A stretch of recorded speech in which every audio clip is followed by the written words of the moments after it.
এবছর মাধ্যমিকের নবম স্থান অধিকারী রহরা রামকৃষ্ণ মিশন বয়েজের ছাত্র সূর্য স্নাত বর্মনের শ্যামনগর ব্যানার্জিপাড়া বটতলার বাড়িতে গিয়ে সংবর্ধনা দিলেন নোয়াপাড়া বিধানসভা কেন্দ্রের বিধায়ক অর্জুন সিং।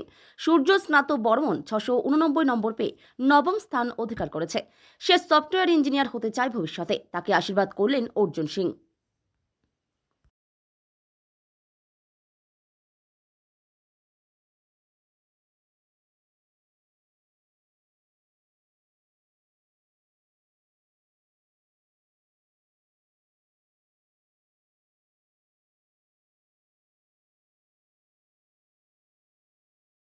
দেখো, ব্যারাকপুর শিল্পাঞ্চলকে লোক খুব খারাপ চোখে দেখে, কিন্তু আমাদের এখান থেকে তুমি যদি আইসিআইসি দেখো, সব থেকে টপ আমাদের এখানে।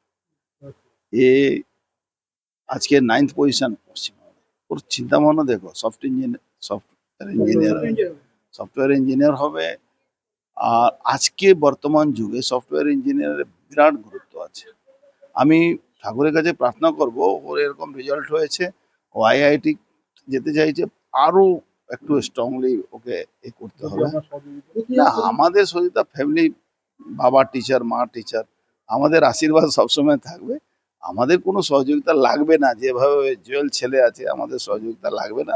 আমরা বলছি সমাজের জন্য আগামী দিন আরো কাজ করবে, আরো ভালোভাবে। তুমি একটা প্রশ্ন করছিলেন সমাজের জন্য কি করবে। আরে শিক্ষা দীক্ষাটাও সমাজের কাজ আছে। ও যে লেভেলটা ও যে যাচ্ছে, যে লেভেলটা ও পড়তে চাইছে, সে লেভেলটা কত দেশের জন্য কাজ করতে পারবে, এটা ভাবো। নতুন প্রজন্ম দেখা যাচ্ছে রাজনীতি খুব আসছে, ইদানিং দেখা যাচ্ছে। না না, রাজনীতি সবাই করার দরকার নেই তো। যে সাবজেক্টে তার ভালো লাগে। আমাদের কি হয়েছে, আগে আমরা কি করতাম, আমাদের এটাই পড়তে হবে। আজকের যুগে যে যে যেটা পড়তে চাইছে তাকে সেটাই পড়া উচিত। দেখা যাচ্ছে রেজাল্টের সঙ্গে সঙ্গে রাজ্যের পরিবর্তন এসছে। ওটা আলাদা জিনিস, ওটা পলিটিক্স এর ব্যাপার, এখানে করা হবে না। ঠিক আছে। ভবিষ্যতে উজ্জ্বল করবে দেশের গৌরব। এখানটা বলবে।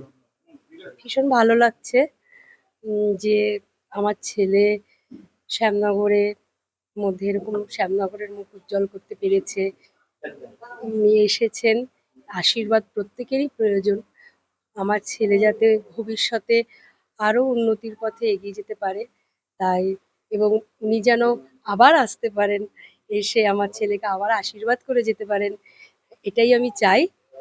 এবং আমি অবশ্যই ছেলেকে সেভাবেই তৈরি করব যাতে সমাজের জন্য সে কিছু করে উঠতে পারে। অবশ্যই অবশ্যই। আর আমি একজন টিচার হিসাবে আমি একটা জিনিস একটু বলতে চাই, যেটা আমি আমার ছেলের জন্য এই প্ল্যাটফর্মটা পেলাম।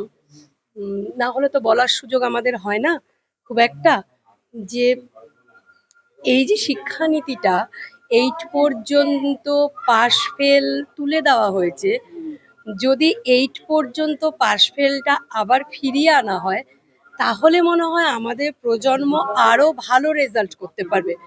মানে পাশ ফেলটা আবার ফিরিয়ে আনা হয় মানে এই যে 8 পর্যন্ত যে পাশ ফেল প্রথাটা তুলে দেওয়া হয়েছে, তাতে কিন্তু অনেক আমাদের মতো যে যে স্কুলগুলো, গ্রামীণ স্কুলগুলো রয়েছে, তার ওপর কিন্তু অনেকটাই প্রভাব পড়ছে, অনেকটাই মেধা হারিয়ে ফেলছে, এবং তারা যেন 5-এ ওঠাই বুঝতে পারছে যে আমাদের পাশ ফেলটা নেই। তার জন্য যতটা সময় দেওয়া পড়াশোনায়, তারা কিন্তু সেটা দিচ্ছে না। যাই হোক, এটা আমার মানে শিক্ষার ক্ষেত্রে যেটা আমার বলার, সেটা হচ্ছে পাশ ফেলটা ফিরিয়ে আনা হোক। তাতে আমার মনে হয় সমাজের উন্নতি আরো বেশি হবে এবং ছাত্ররা আরো এগিয়ে যাবে। আমি আমার ছেলের জন্য যে এই প্ল্যাটফর্মটা পেয়ে বলতে পারলাম, তার জন্য আমার খুব ভালো লাগছে এটা। আমার নাম মুনমুন দাস, আমি মণ্ডলপাড়া বিদ্যানিকেতনের জিওগ্রাফি মানে শিক্ষিকা। হ্যাঁ। 689 পেয়েছি মাধ্যমিকে। কোন স্কুল থেকে? Rahara Ramakrishna mission boys home. আজকে নোয়াপাড়ার বিধায়ক এসেছেন তোমার বাড়িতে, স্বাগত জানাতে। তাকে উৎসর্গ করবে পড়াশোনার জন্য। সাফল্যের পেছনে অবদানটা কি? আমি সর্বোপরি আমার মা বাবাকে অবদান করব এবং আমার শিক্ষক শিক্ষিকা আর আমার বন্ধুরা আমার সাহায্য করে যথেষ্ট এর পিছনে। কি হতে চাও? বড় হয়ে আমি সফটওয়্যার ইঞ্জিনিয়ার হতে চাই। আমি আইআইটিতে যেতে চাই। কেন এই চিন্তাভাবনা কেন? সবাই ডাক্তার ইঞ্জিনিয়ার হতে চায়। আমার ছোটবেলা থেকেই কোডিংটা খুব পছন্দ এবং কম্পিউটারের আমার খুব পছন্দ কম্পিউটার বিষয়টা, তাই আমি সেটা নিয়েই পড়াশোনা করতে চাই বড় হয়ে। কোন কোন বিষয়ে কি কি নম্বর পেয়েছো? বাংলায় পেয়েছি 99, ইংলিশে 98, ম্যাথমেটিক্সে 100, ফিজিক্যাল সায়েন্সে 100, লাইফ সায়েন্সে পেয়েছি 97, হিস্ট্রিতে 97 আর জিওগ্রাফিতে পেয়েছি 98। এই যে বিধায়ক যে বাড়িতে এসছে উৎসাহ যোগাচ্ছে, কি বলবে? আমার তো খুব যথেষ্ট ভালো লাগছে এই বিষয়টা, আমার ভালো লাগছে খুব। উৎসাহ পাবে। হ্যাঁ, নিশ্চয়ই।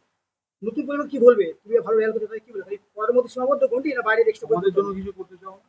সময়ের জন্য আমি সেরকম এখন চিন্তা ভাবনা হিসেবে আমি নিশ্চয়ই সমাজকে সাহায্য করতে চাই বড় হয়ে। সেটা যেরকম সুযোগ পাবো সেটা বুঝে আমি করবো সাহায্য। তোর নাম কি? তোর নাম? আমার নাম সূর্যস্নাত বর্মন। সূর্যস্নাত বর্মন। তো সমাজের জন্য আলাদা ভাবে কোনো চিন্তা ভাবনা হবিটা কি? আমার আমার হবি সেরকম বলতে আমি ড্রামিং শিখি আর কোডিং শিখি। খেলাধুলা করি না সেরকম কোনো স্পেশাল হবে। বন্ধুদের সাথে হয়তো মাঝে মাঝে খেলি। কত ঘন্টা করে পড়তে? সেরকম কোনো বাধা ধরার সময় নেই তো আমার পড়ার। আমি রোজ টপিক শেষ করার চেষ্টা করতাম এবং শেষের দিকে একটু বেড়েছিল, ম্যাক্সিমাম 6 ঘন্টা পড়েছি।